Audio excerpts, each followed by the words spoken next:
Hello everyone, कैसे हैं आप सभी। आई होप कि सभी अच्छे होंगे।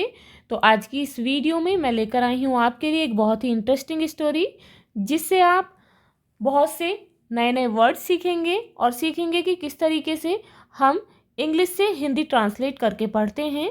तो वीडियो को शुरू करने से पहले आप हमारे चैनल को सब्सक्राइब कर लें ताकि आपको आने वाले वीडियोज़ के नोटिफिकेशन मिलते रहें। तो शुरू करते हैं।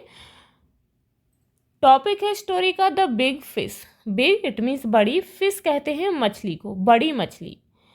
अ small pond was inhabited bye fish of all size. A small एक छोटा, पॉन्ड, पॉन्ड मीन्स होता है तालाब, वॉज था, इनहेबिटेड कहते हैं आवास को यानी कि निवास स्थान को, by fish of all size. All size का मतलब होता है सभी आकार की।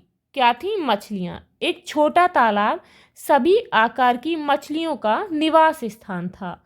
इट मीन्स उसमें सभी प्रकार की मछलियाँ रहती थी।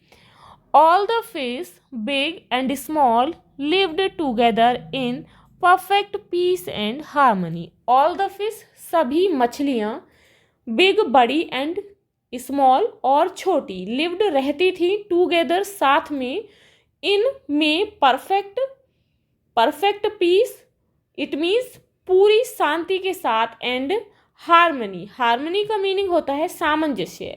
It means all the fish big and small lived together in perfect peace and harmony.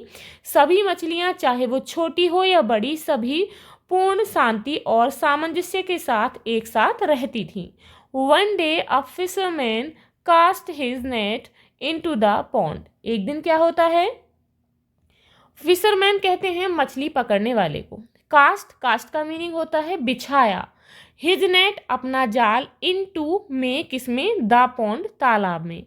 एक दिन फिशरमैन ने तालाब में अपना जाल बिछाया। When he drew it up he was amazed to see the variety of his catch. When, जब, he means वह, ड्रू, ड्रू मीन्स उठाना, खींचना, इट अप इसे, अप ऊपर, he was amazed, he means वह, वॉज मीन्स था, amazed आश्चर्यचकित, to see देखकर, द वेराइटी, वेराइटी मीन्स विभिन्न प्रकार की, of his catch, of his अपनी, कैच मीन्स पकड़, इट मीन्स जब उसने पकड़ा, जब उसने इस जाल को ऊपर की तरफ खींचा तो वह विभिन्न प्रकार की मछलियों को अपनी पकड़ में, इट मीन्स जाल में देखकर बहुत ही आश्चर्यचकित था। As he was taking out the huge haul from the net, most of the small fish managed to escape through the holes in the net. As, as means होता है जैसा, ही वह, वॉज था, टेकिंग आउट बाहर, निकालना, the huge Vishal, hall from the net. Hall means होता है प्राप्त वस्तु। प्राप्त क्या थी? मछलियां। From the net, from the net जाल से। Most of the small, most means अधिकतर, कैसी थी? स्मॉल छोटी फिश मछलियां। मैनेज्ड टू एस्केप, एस्केप कहते हैं बचने को, थ्रो किसके माध्यम से? द होल्स, उसमें जो छेद थे, किसमें? इन द नेट, नेट में। जैसे कि जाल से वह उस विशाल मछलियों को, बहुत सारी मछलियों को निकाल रहा था, उनमें से अधिकतर छोटी मछलियां जो कि अपने आप को नेट के होल से बचाने में कामयाब हो जाती हैं। And jumped back into the deep water, jumped back वापस, जम्प्ड कूद गई, इनटू द डीप उस गहरे वाटर पानी में, और वापस उस गहरे पानी में कूद गई। One of the big fish, one of the big fish had no option, one of the big fish उनमें से एक बड़ी मछली, हैड नो नहीं था, ऑप्शन कोई विकल्प, उनमें से एक बड़ी मछली के पास कोई भी विकल्प नहीं था। इट मीन्स वह नहीं कूद सकी।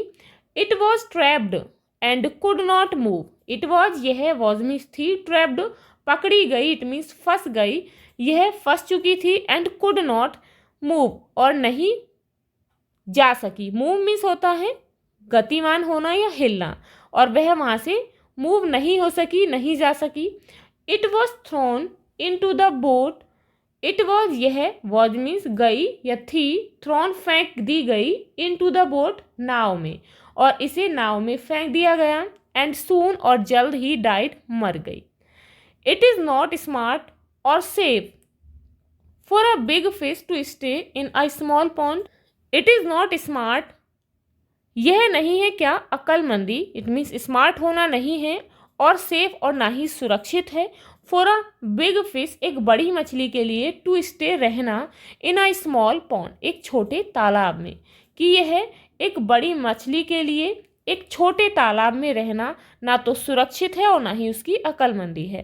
तो इस स्टोरी जो है, इससे आपको क्या मॉरल मिलता है? ये स्टोरी हमें शिक्षा देती है, do not be confined to closed spaces, do not, मत रहो, कन्फाइंड, सीमित, to closed spaces, it means बंद स्थानों तक, केवल बंद स्थान तक ही अपने आप को सीमित मत रखो। जैसे कि वो बड़ी मछली थी, उसे इस तालाब में नहीं रहना चाहिए था, बल्कि एक विशाल, किसमें, जैसे कि समुद्र में रहना चाहिए था, या फिर जहाँ पर बहुत अधिक पानी हो और बड़ा स्पेस हो, बड़ा स्थान हो।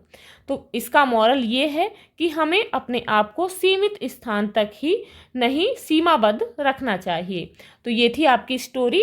इससे आपने बहुत से नए वर्ड्स सीखे होंगे और किस तरीके से हमें इंग्लिश पढ़नी चाहिए विद ट्रांसलेशन इन हिंदी। तो आशा करती हूँ कि आपको ये स्टोरी अच्छी लगी होगी। मिलते हैं नेक्स्ट वीडियो में ऐसी ही मज़ेदार कहानी के साथ। If you like this video, please like and share, and if you are new on this channel, please subscribe the channel. Thank you.